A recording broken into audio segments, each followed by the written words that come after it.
Okay, so I want to welcome everyone to week 19 of xEssentials. Tonight's topic is a pretty difficult one, so I've challenged both Matt and John Spiker to a really hard one this week. So it's doing a display on a tight budget. So Matt, you've got the floor. All right, guys. Like Ed said, doing a show on a budget. John and I decided to split this one up. So this is Show on a Budget Part 1. So what am I going to talk about? Overall, changing your mindset for budget-friendly alternatives. There are not only the vendors in the community, as well as off-the-shelf items that you can pick up at your local hardware stores, swap meets, garage sales, all that kind of fun stuff.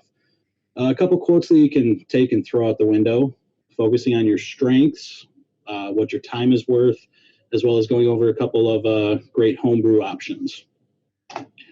What's he going to talk about? Overall, just like the title, following the budget. Couple ways to plan your layout, get the product, and execution of everything. This, John and I kind of both agreed, since this is a interesting topic, we're going to do it a little differently, where we're going to allow people that are in the group in the video tonight to actually feedback live, briefly, of course, in between slides, if you want to, if you have a personal experience, anything like that, something you want to throw out there. Just because it's a community, we love to hear what other people have saved money on. So feel free to chime in. Again, keep it brief. Just looking for examples, not stories. I'm going to cover more of the theory of a budget. John is going to cover more of the practical implementation. So a couple quotes you can throw out the window when you're planning a show on a budget. Go big or go home. That is all fine and dandy if budget is no option. But one thing to keep in the back of your mind when you're planning your show, when you're budgeting everything, is that for most of us, there's always next year. If you can't get that one prop out, if you can't afford to do this or afford to do that, there's always next year. Buy once, cry once. When you're talking about Christmas lights, you can throw that out the window. Your show is going to be as good as you make it. And most of the people that are viewing your show are going to appreciate it anyway. Cheap isn't good and good isn't cheap. With that, a lot of times in do-it-yourself hobbies, which is what this hobby started as, cheap is usually one of the only options. But just because you get something at a deal, you get it at a garage sale, whatever the case may be, cheap can be a very good thing. So focusing on your strengths. You good with wood? Think about doing some cutouts. You can get MDF board and paint pretty cheap. If you got a little bit of an artistic side to you, if you love to work with carpentry, everything like that, and you can't afford to get every other element, wood cutouts are a great filler. They fill up space and gaps in your show that other props might fill in the future.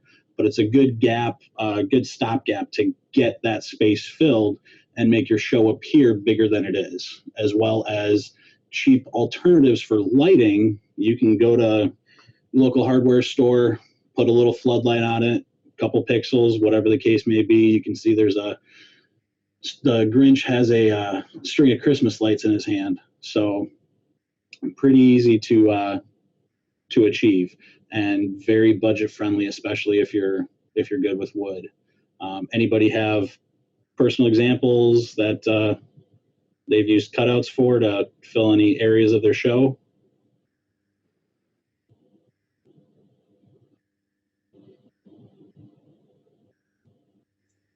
No, but I would comment on a side note, is scrap wood construction site. You could always get some extra wood. I know for like Halloween, people use wood pallets. You could make a fence out of wood pallets for, if you wanted to do a creepy Halloween display or something like that. So something along those lines for wood. There you go. Perfect example. Are you a different kind of engineer? This is just an example of intermingling hobbies.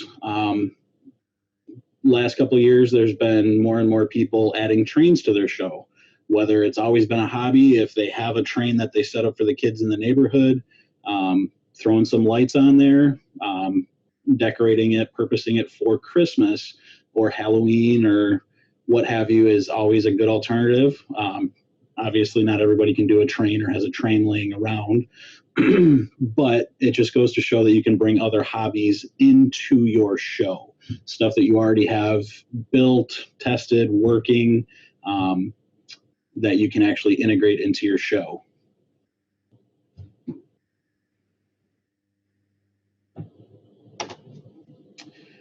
If you love 12 volt a little too much, you can't quite afford to put a full-on show in your yard, you can always have a mobile display.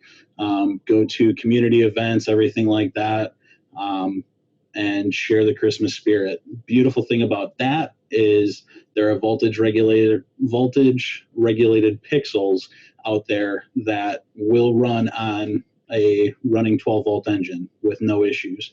Or you can always get a standalone voltage controller or voltage regulator, I'm sorry. And another awesome thing with doing it on your car is you can always repurpose those for the house when the time comes. Obviously, car is not going to be what everybody's going to do for Christmas. But just an example of if you can't afford to, go all out on your house, you can still integrate the lights and the hobby into something else. I know that other people have done boats, trailers, community parades, everything like that. So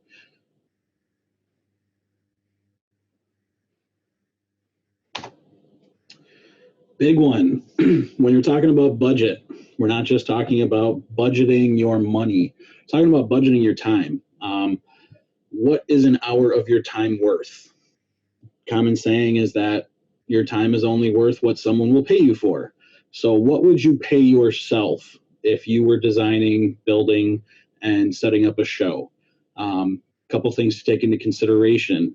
A lot of us have families, family obligations throughout the year, throughout the holidays, that we can't necessarily dedicate 40 hours to a sequence. It takes time away from the family, other things around the house. So there are cases where the pre-built props, the Coro props, the custom pixels, the custom sequencing, everything like that actually works out to be more budget friendly for your time.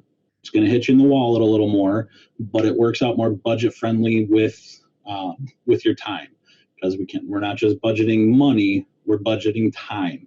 A lot of people forget about that. It's a year-round hobby, and if you spread that time out throughout the year, you'll find that you wind up with a lot more time than you think you actually started with.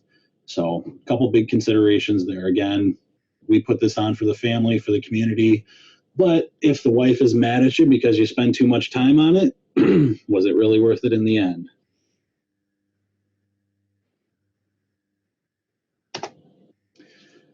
Zip ties, know them, love them.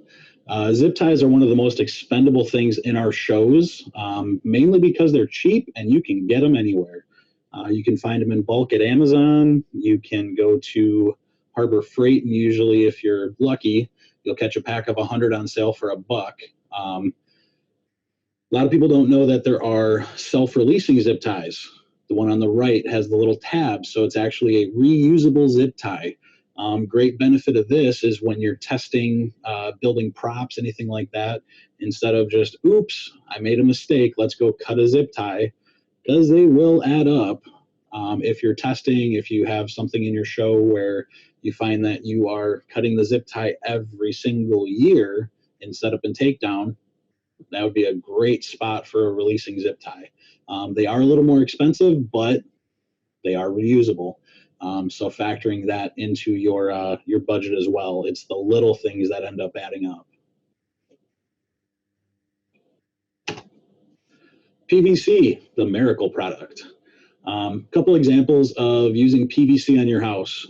Reason I brought up PVC is that in the last couple of years, with us becoming OCD about our roof lines and trying to have everything as perfect as possible, PVC has emerged as a wonderful, wonderful resource for us. Whether you're using it for a roof line, for an arch, for a North Pole, the North Poles that are shown up there, it's about 10 to 15 bucks worth of product per North Pole. If you have as many as they do in the picture, it will add up, but it is a cheap alternative as opposed to going out and buying something pre-made for that particular purpose. Bottom picture is a perfectly straight roof line, all done with PVC. The other option for PVC, if you have the time, patience, and a drill press, you can actually drill out the PVC and mount that directly to your house with the pixels inserted into the hole. A couple cheap alternatives to EMT, obviously that's going to depend on local weather, everything like that. I have PVC on my house. I live in Wisconsin, and it's lasted 4 years. And it's probably going to last another 4 more. So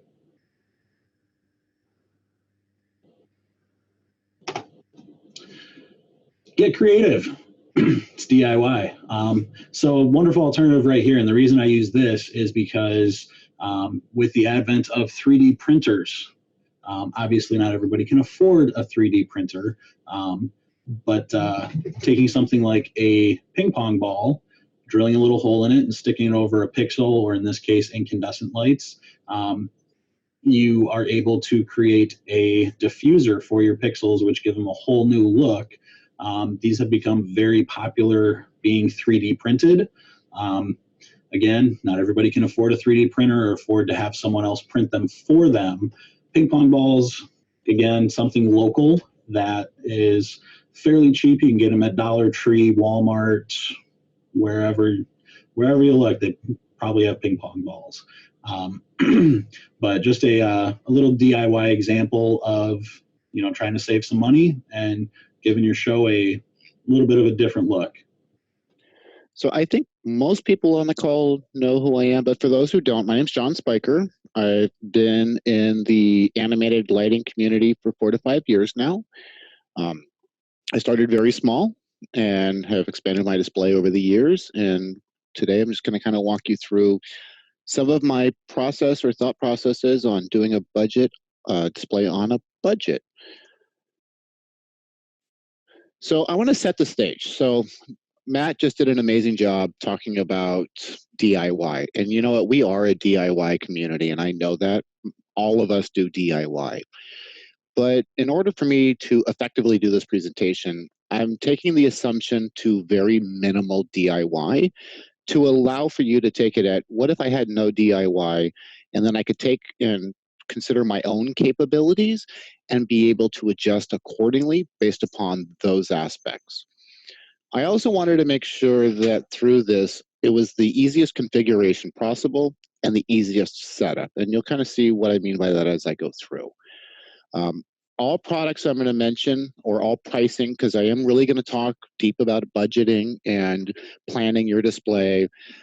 I took everything from US vendors only. So all the pricing you're going to see is, I'm not buying from Ray, I'm not buying from Paul, I'm not buying from any of our offshore vendors.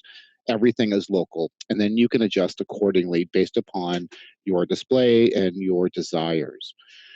I also took a heavy thought process about designing for the future and not just today. One of the things about a budget is a lot of times we buy for what we think we need today, and we really want to think about what we need not just today, but for tomorrow. Along those same lines is being as efficient as possible. And as I go through the presentation, you'll see what I mean by that. But efficiency is key, because the more efficient you are, the more you can save and the easier your setup and takedown is. I made an assumption of all products being 12 volt. Obviously, if you're going to go 5 volt, there's a difference in cost for buying your pixels, your power supplies, et cetera, et cetera, et cetera. But just to set the ground rules, everything in this presentation is based upon 12 volt and then can adjust accordingly to 5 volt if you're a 5 volt person. I also set a max budget or a maximum spend plan of $3,500. Is that a tight budget? I don't know. It depends on the person, but based upon the assumptions that I made with minimal DIY, easy setup, easy configuration, it kind of played in. So just kind of setting the stage as to where we're going to go from here on through the rest of the presentation. I'm going to start out, I'm going to say planning is key. Planning is absolute paramount to any successful, budgeted, effective display. You need to plan, and plan again. And what does that mean? So when you're planning, is one of the first things to think about is focus on the viewing area, not the layout. And what do I mean by that? It's really looking at, if somebody is watching your display and you're on a budget, what are they going to see? What are they going to look at? All of us in our layouts, we're like, this would be cool, that would be cool. And that's why I say not the layout. Think about your audience when you're planning on the views. While you're doing your planning, obviously, you don't want to spend money on things that you may or may not use in your display. Cardboard cutouts.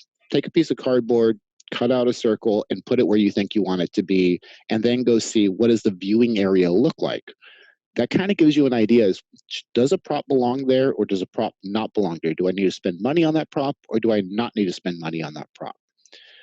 Utilize the tools that are available. There's the mega tree calculator out there. If you're planning a mega tree, use that calculator. It'll give you ideas. It'll give you direction as to how to build your mega tree to give you the look and feel you want. The power injection calculator is, obviously near and dear to my heart since I created it. But, power injection, I know a lot of people don't like doing power injection, and I'm going to talk about that later in the display, but power injection ultimately will save you money because of less wiring and less mess. And there are all the other tools out there. I'm not going to discount them. That's why I have the etc. And as Matt mentioned, time, cost, and capabilities. How much time are you going to spend on something versus the cost of an element versus your capabilities? If you want to build your own snowflake and it's going to take you 5 hours or 10 hours, that's 10 hours away from your family time versus spending a few dollars. Take that into consideration and your capabilities, because I know as a DIY person myself, I've taken on projects that I thought I was capable of, and it wasn't the best and ended up costing me a lot more money than it ever should have. So really think about the time, cost, and capabilities and making those decisions on your props. Any comments so far? I know Matt wanted this to be interactive, so I'll stop for a second. No, I just have 2 quick points on what you said. One is I am very guilty of not planning out my display and buying items impulsively by posts that I see on Facebook. So, for instance, today I'm looking in the Holiday Think Tank, and David Peace has got an AC board that I have zero need, didn't realize I need it, but looked at it, saw it was cool. I don't know how I'm going to do it, but I'm going to be buying one of them. So Ed, to that point, give me a few slides, and I'm actually going to discuss that whole topic. Okay.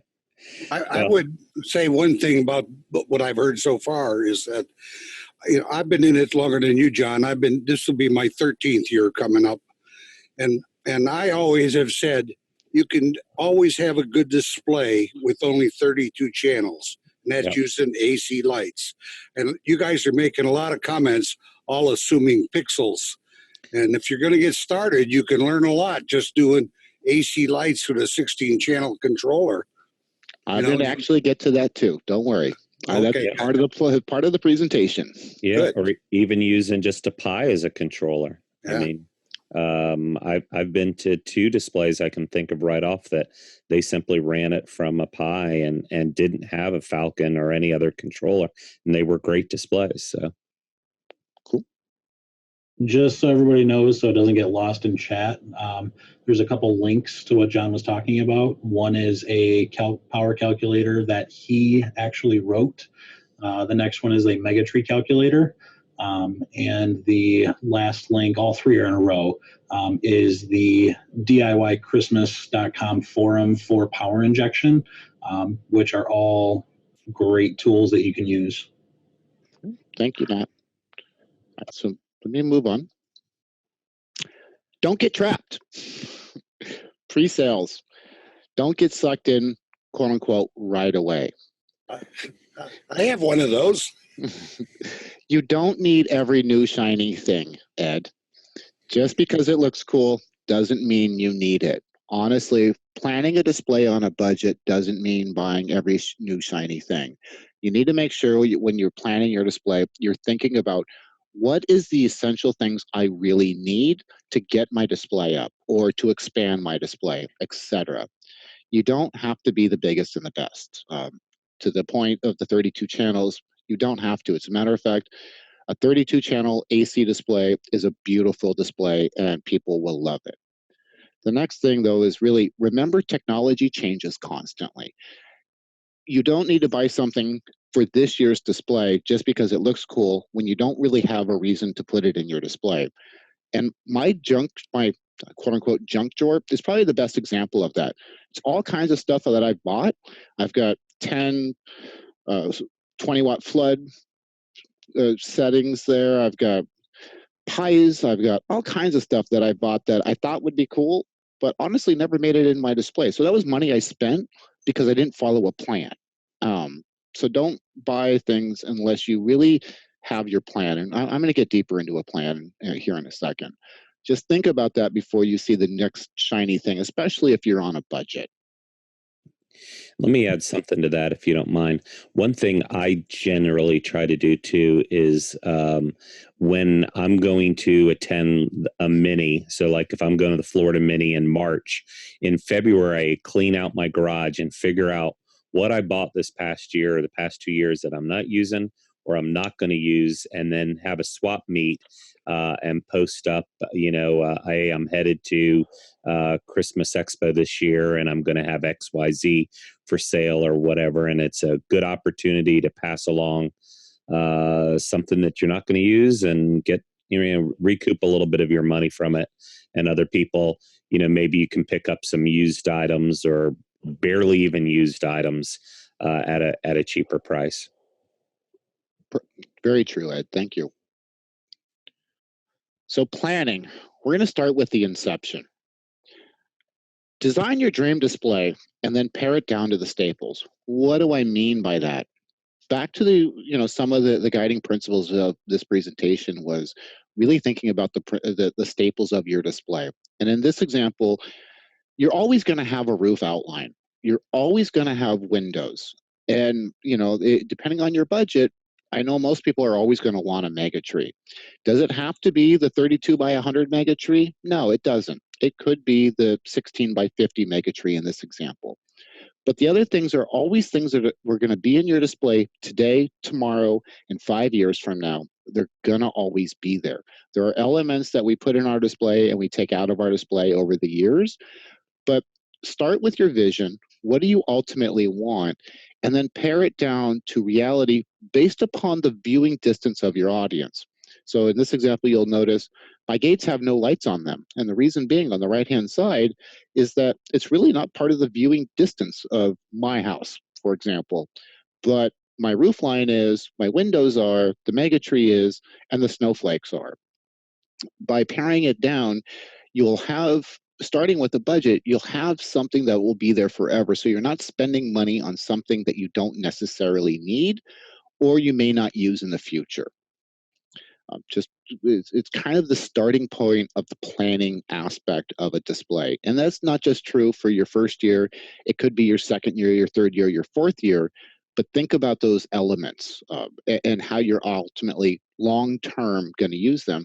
But start with your vision, because your vision is ultimately where you're going to want to be. And as Matt mentioned, we add to our display year after year after year after year.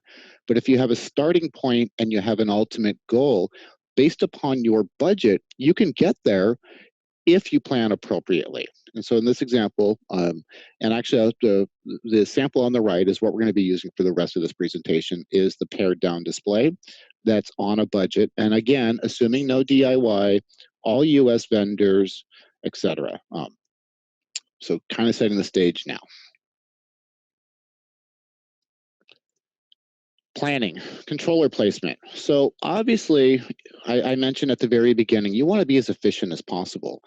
And in looking at this setup, obviously, you want to have something to control your mega tree as close to it as possible. The reason being is you don't want to run a bunch of wires that you don't have to run. And you don't want to buy other things that you don't necessarily need. So, and I'll get into the details as to why I made some of the decisions I've made. But in this example, what you see in the blue boxes are essentially receiver boards, and the white box is an F48. And I will discuss why I picked an F48 versus an F16 versus a Pi, etc., as we go on. But in this example, you can see the most efficient place to be able to control the megatree is right under the megatree. We know that. The front of the house, the most efficient place to do it is in between the props that are at the lower rung of my house, and then up on the roof to be able to control everything on the roof. Shortening my wire runs as much as possible, but still controlling my display. So controller placement is a key thing to think about in planning it out overall, because if you start running wires that you don't need to run, et cetera, you start adding costs that's inefficient. Like I said earlier, I want to be as efficient as possible in the display.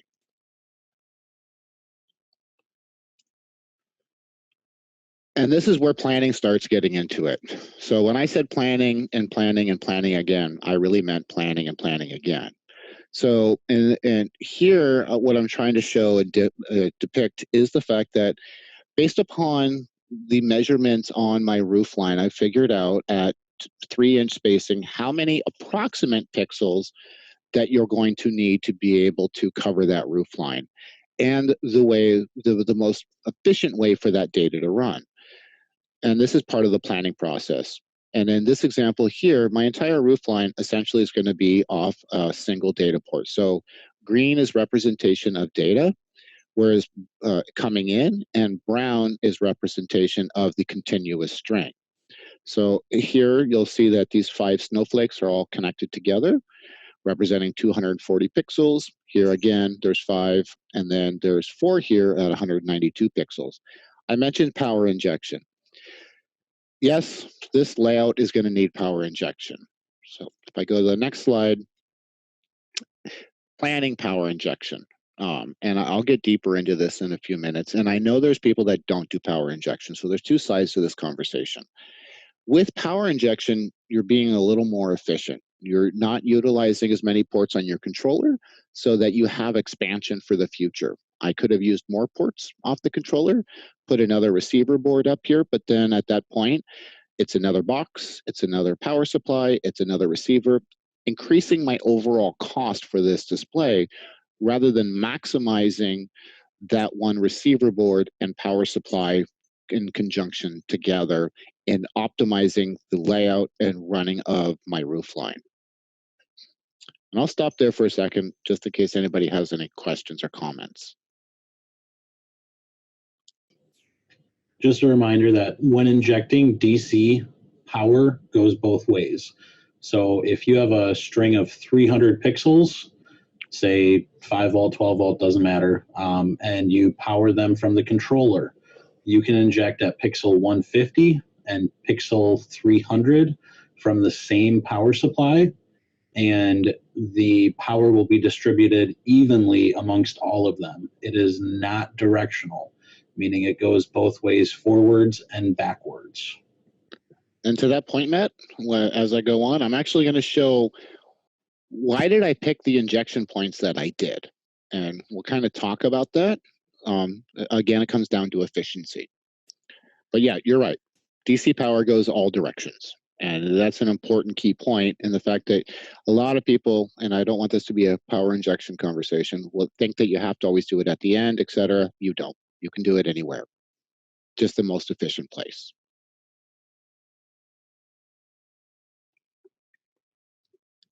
Okay, moving on. So that's kind of everything as far as the slides are concerned. But really, really none of that had to do with the budget, right? But that was really just setting up a display. We all do it. We all think about it. But I was hoping, as far as those steps are concerned, to set a foundation for thinking about planning and how important it is to plan at a very, very detailed level. So to that point, I'm going to jump out of PowerPoint and go into XLights. So as part of this presentation, obviously I took the time to actually do a real setup and a whole configuration based upon doing a display on a budget and trying to figure out what is the most efficient and effective way to do this. And of course, the bar at the top is in my way. So in XLights, when you do your setup and you do your display and you kind of finalize, this is my staple display. This is the bottom line where I want to be, whether it's an expansion to your existing setup or it's a new setup. Either way, it doesn't matter. This is kind of the foundational aspect of it.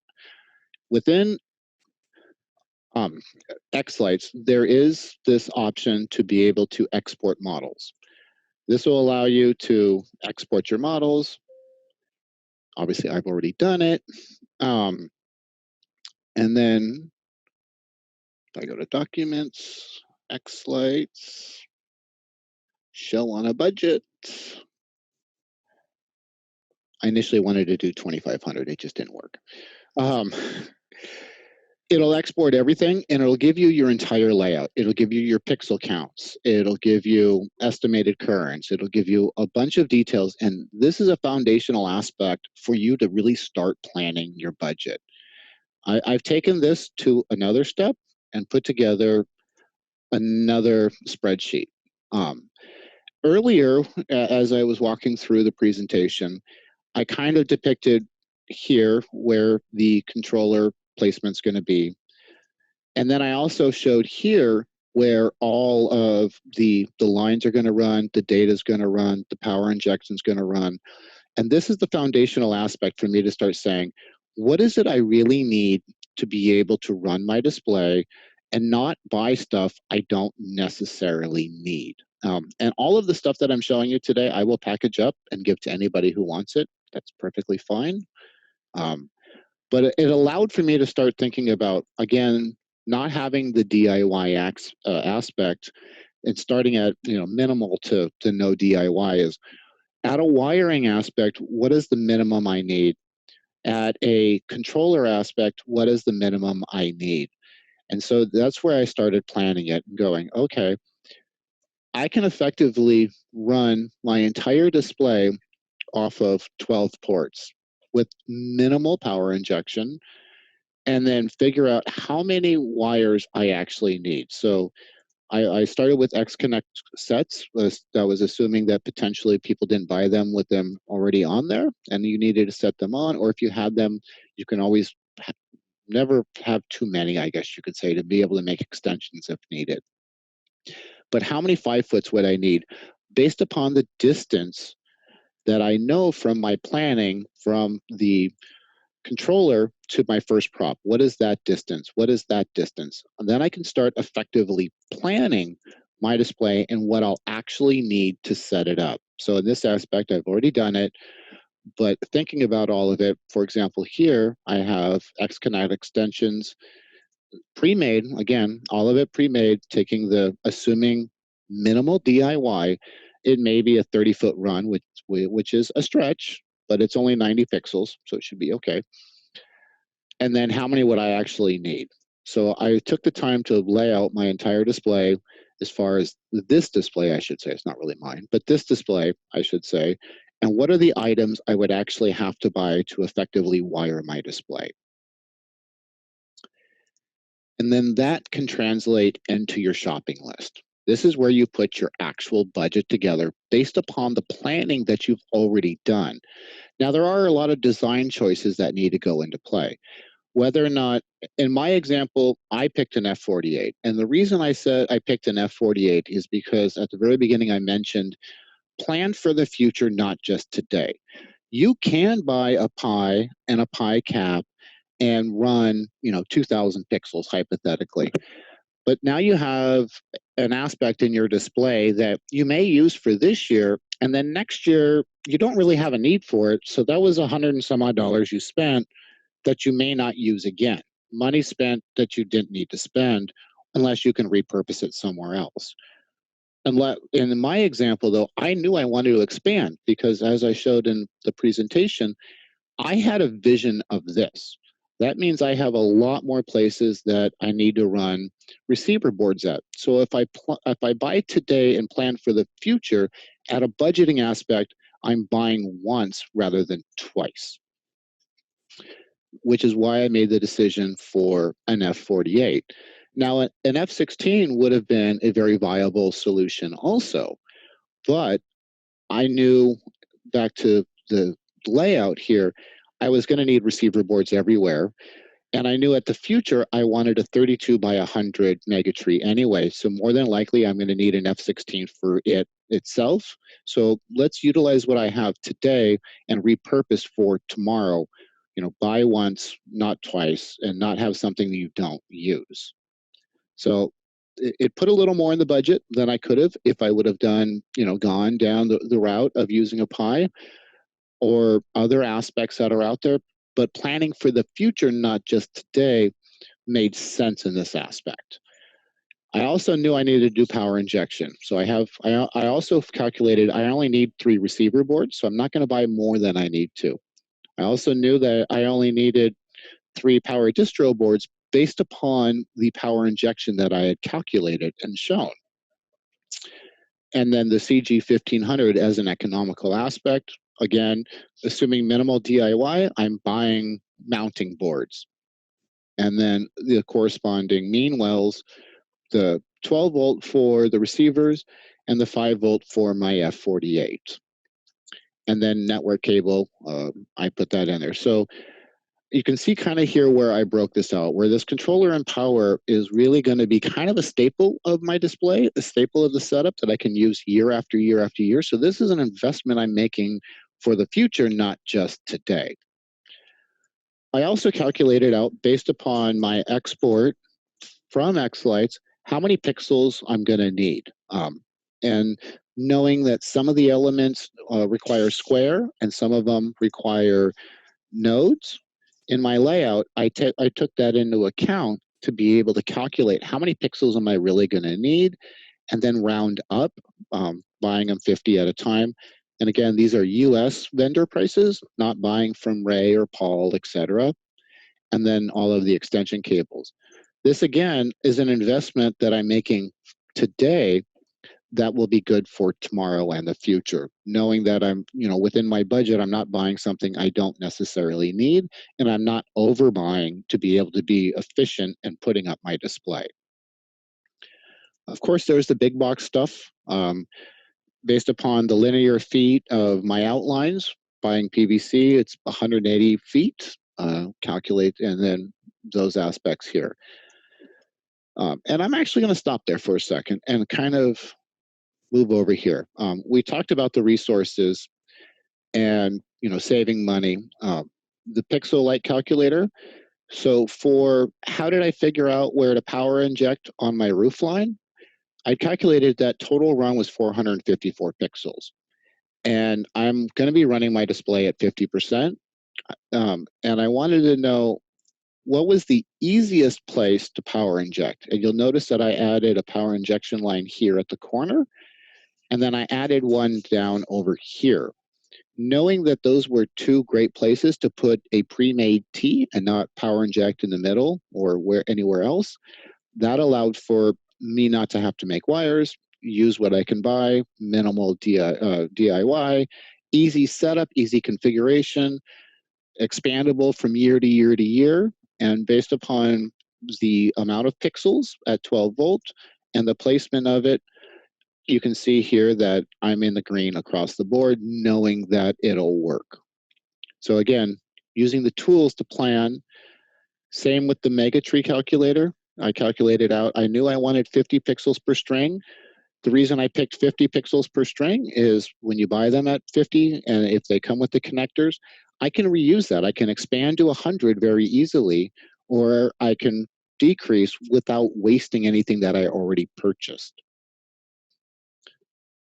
And I know I'm doing a lot of talking, but, and then I also took the time based upon my layout to say, you know, what are all the props I need to be able to set that up?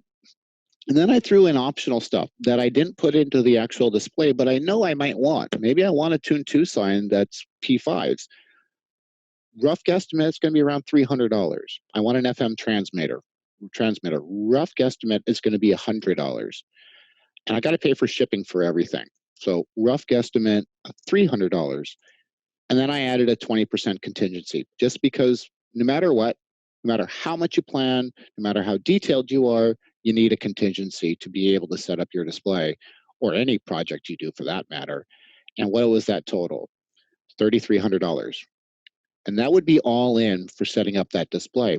What's great about this, though, is once you have that foundational aspect of your planning, you can then change and add and remove and tweak, and then be able to see, where do I really sit and where do I have a confidence level that I'm not going to spend more than I have to, and where can I cut corners based upon my own DIY capabilities. For example, if I have the DIY capability to drill PVC and put my pixels in it for my trims, I don't need to buy the chroma trim, for example.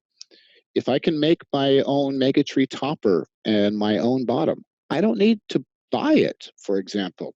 So these are just ways that, you know, if you have a foundation, you can build upon it. Okay. Well, thank you guys. I appreciate you taking the time to present.